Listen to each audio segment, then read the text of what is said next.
So between December 1871 and February 1872, Bishop Shiel's health began to really deteriorate, and he began to realise that he had been misinformed, given wrong information, and that he had unjustly excommunicated Mary. My Lord, there is something that needs to be set right. I believe Sister Mary is innocent. I pray that you may uphold the prior rule. Father Hughes, I do agree. I've been badly advised. I authorize you to reverse the sentence of excommunication on Sister Mary. I will, my Lord. The excommunication only lasted, I think it was 5 months, and this happened on the 23rd of February 1872 in Morpeth Vale. On the 19th of March of that same year, Mary and 10 sisters received the habit back, and this took place in St Ignatius Church, Norwood. You know, she had this enormous trust in God. You know, she writes sometimes, you know, when everything was so dark, all I could do was put my trust in God. Beautiful letters she writes about the Sacred Heart, and she talks about climbing into the heart of God, and there I find rest and peace. Her spirituality, her prayer life, her faith also was another very important way of Mary being courageous and compassionate. Being mostly connected with the leadership issue, central government, and Mary leading the congregation, Mary was advised to travel to Rome to seek approval for the Institute from the then Pope Pius IX. To think of this woman sailing to the other side of the world, it wasn't just a 24-hour flight on an aeroplane, this was a ship that took 3 months. So she actually went to Rome, she met with the Pope and also the Cardinal of Propaganda, the missionary congregation, and the Holy See backed Mary.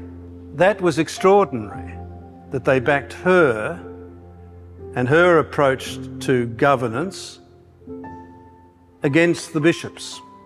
After these 2 years, Mary does return to Australia, not with full approval of the congregation, but it's certainly well in train, and where she's assured of central government and that she can lead the congregation.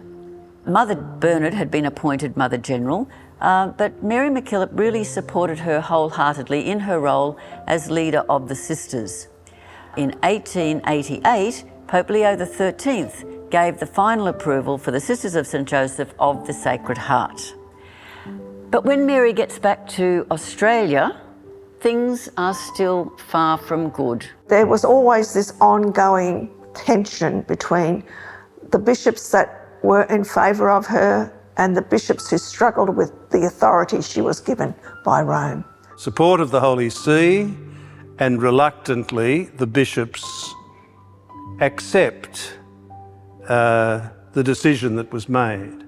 And I actually think one of the great signs of her sanctity was her willingness to forgive, not to bear grudges, and to be, in a genuine and deep sense, obedient within the community of the Church.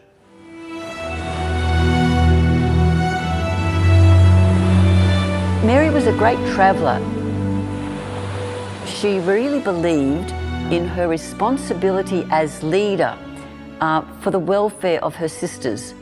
So not only did she travel to visit them, but she also wrote prolifically, keeping in touch with the sisters, seeing how they were going, what were their struggles, were they happy? She knew she had to entrust the sisters at home to keep the work going and depend on their leadership. And then she would encourage them to, to care for one another. In 1883, Mary came to live in Sydney. In that time then, I guess she faced other difficulties One of the really hard times for her was when her mother died.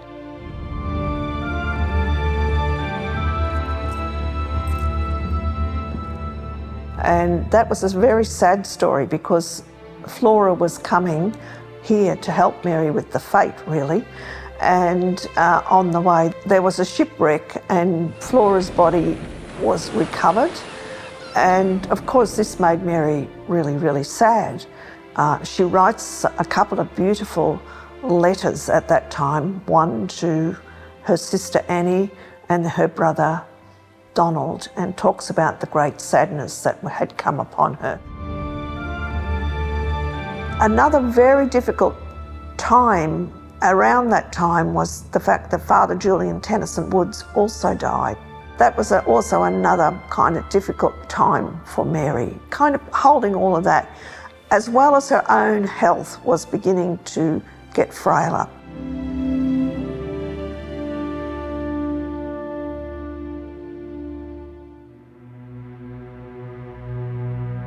By this stage, the congregation had its own structure as well, so there were provincial leaders who could look after the sisters in their particular area. It was kind of, the congregation was at a new place and its fruits had come. All that hard work and all that difficulty that she had faced in life was like it was bearing fruit. Mary and 5 sisters came here, and so it became a mother house here. This Alma Cottage is like the heart of this site and our first novitiate here in New South Wales.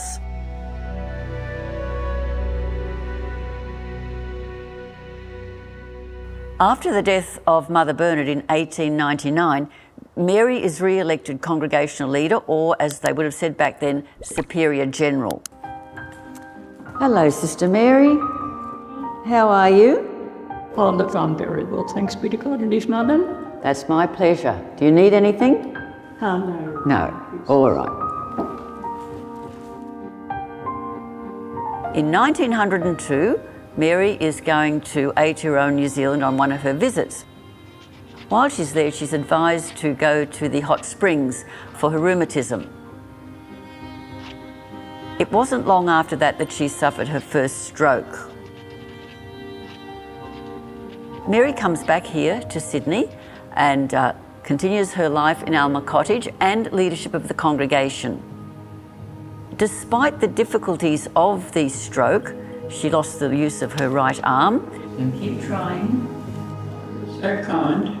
So for a long time, she was writing with her left hand. The sisters retained great confidence in Mary, and in 1905, they again re-elected her as Congregational leader or Superior General.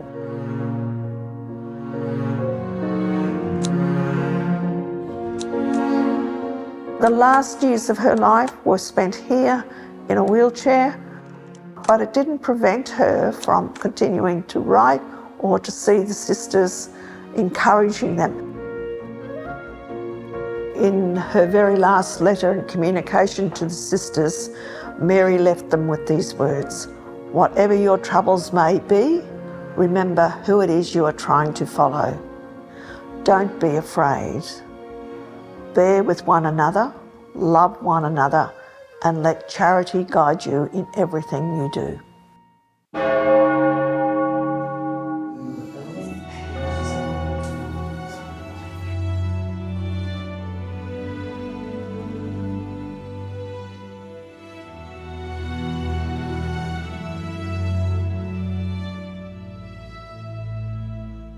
Mary MacKillop died on the 8th of August 1909 in Alma Cottage here at North Sydney, Australia.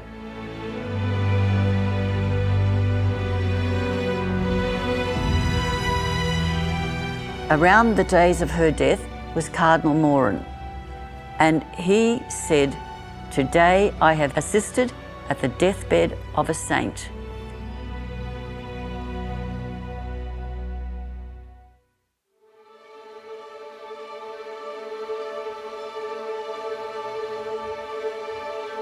And really from there on, this movement towards popular recognition of Mary's holiness really started to take on energy and grew and grew. A woman called Veronica Hobson had leukemia, and she was cured through the intercession of Mary MacKillop.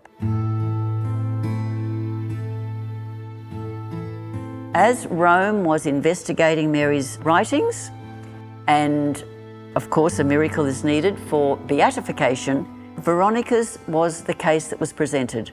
And doctors and the panel of people charged with reviewing all of this agreed that there was no human reason, no medical reason that Veronica should be cured. That was the miracle that allowed for Mary to be beatified, to be proclaimed a saint for the local church, the Australian church. So the process goes on towards canonization, and of course another miracle is required. This time there was a woman called Kath Evans, and Kath had contracted brain cancer, and it was terminal.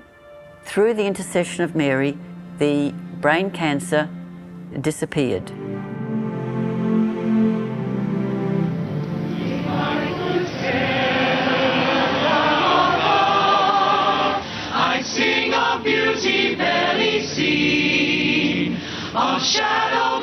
The Basilica was packed with mainly Australians, New Zealanders and others that have been touched by her sanctity.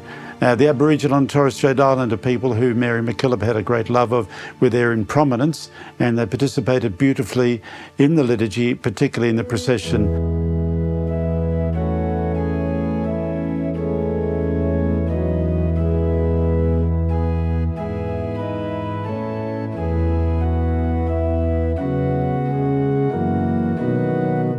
The canonization was extraordinary, where the whole contingent of Australian pilgrims who were there for the canonization gathered in the great basilica.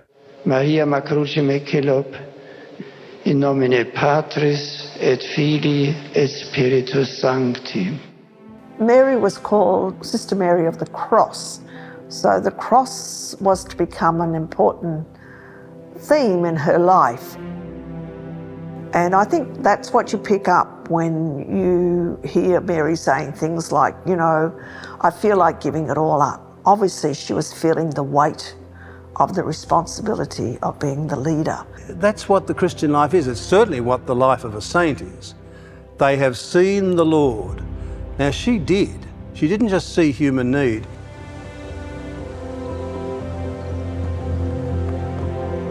People had seen the impact of her legacy, I suppose, through the whole Catholic education system.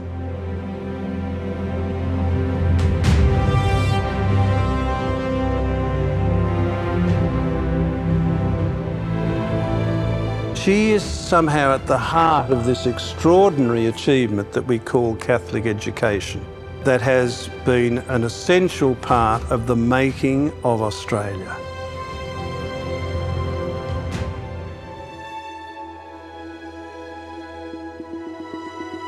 Being here at Mary MacKillop Place, it's a privilege and it's an inspiration to see how this woman is so loved by so many people.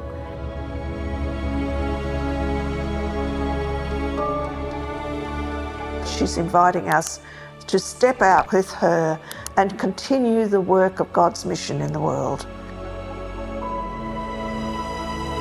Her own faith journey has come into a deeply loving place. She has a real experience of, this is my beloved, in whom I'm well pleased. That's the welcome I believe she would have received as she entered into her eternal life.